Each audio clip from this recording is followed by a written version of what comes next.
Assalamualaikum warahmatullahi wabarakatuh. Perkenalkan, nama saya Dinda. Nama saya Mufia. Kami dari kelompok 4 akan membuat video tutorial analisis butir soal esai menggunakan aplikasi Anates Urian. Aplikasi Anates merupakan aplikasi komputer berbasis operating system Windows, yakni sebuah perangkat lunak yang dirancang untuk mengevaluasi item pertanyaan dengan mempertimbangkan analisis pengujian tentang soal-soal yang ingin dikaji. Nah, video kali ini kita akan belajar bersama cara menggunakan aplikasi Anates Urian untuk menganalisis butir soal esai. Aplikasi ini sangat membantu kita sebagai pendidik untuk mengetahui kualitas soal yang kita buat. Yuk langsung kita mulai. Langkah pertama, buka aplikasi Anates Urian di komputer kalian. Setelah dibuka, kalian akan lihat tampilan utama dengan 3 kolom menu, yaitu file di sebelah kiri penyekoran, tengah olah data, kemudian kita akan klik kolom file. Nah, setelah mengklik buat file baru, akan muncul kotak dialog yang meminta kita mengisi dua hal. Pertama, ini jumlah subjek, yaitu jumlah siswa yang mengerjakan soal. Kedua, jumlah butir soal, yaitu banyaknya soal uraian yang diujikan. Isi keduanya sesuai data yang kalian miliki, lalu klik OK. Setelah klik OK, akan muncul tabel kosong untuk kita isi. Ada beberapa bagian yang perlu diperhatikan. Yang pertama, kolom nama subjek, yaitu isi dengan nama-nama siswa. Yang kedua, isi nilai yang diperoleh setiap siswa pada masing-masing butir soal sesuai dengan hasil tes. Pastikan semua data sudah terisi dengan benar. Sekarang kita masuk ke kalau semua data sudah dimasukkan, jangan lupa klik simpan di menu bar atas, kemudian akan muncul kotak dialog Save As. Beri nama file sesuai keinginan kalian.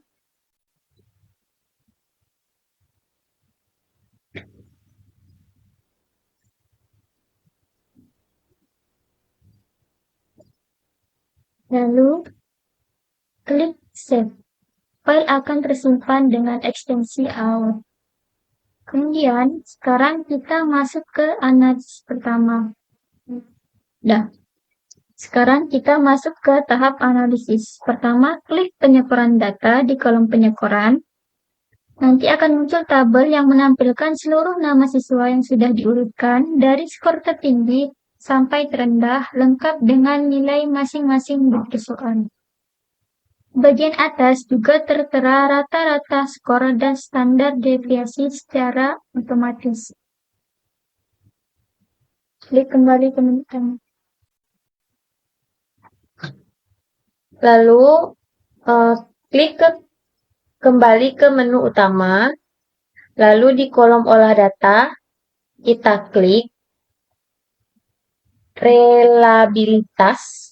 Nah, di sini kita bisa melihat nilai relabilitas tes kita. Nah, semakin tinggi nilainya, semakin konsisten soal tersebut.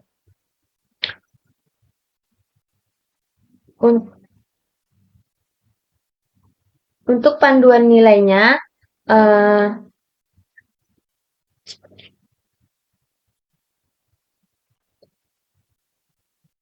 nilai 0,00 sampai 0,19 ini sangat rendah. 0,20 sampai 0,39 itu rendah. Sedangkan 0,40 sampai 0,59 itu sedang. 0,60 sampai 0,79 itu tinggi, dan 0,80 sampai 1,00 itu sangat tinggi. Nah, berdasarkan hasil reliabilitas tes, ini di 0,81 yang dimana ini menandakan bahwa nilai reliabilitas tesnya sangat tinggi. Lalu kembali ke menu utama. klik gaya pembeda. Nah, hasil di sini menunjukkan seberapa baik tiap soal mampu membedakan siswa yang pintar dan yang kurang pintar.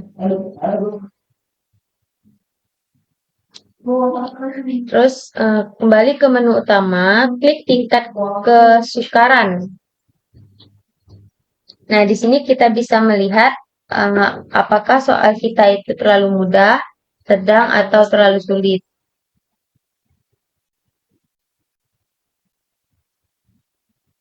Selanjutnya, kembali ke menu utama,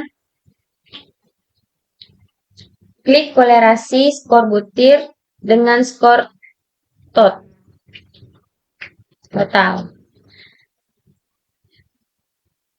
Fitur ini menunjukkan seberapa besar kontribusi tiap butir soal terhadap keseluruhan tes. Kalau hasilnya tidak signifikan, soal tersebut perlu dipertimbangkan untuk direvisi atau diganti. Nah, kembali ke menu utama, lalu klik rekap analisis butir. Nah, di sini semua hasil analisis tadi itu dirangkum dalam satu tabel. Jadi lebih mudah dibaca dan dijadikan bahwa evaluasi soal ini secara keseluruhan.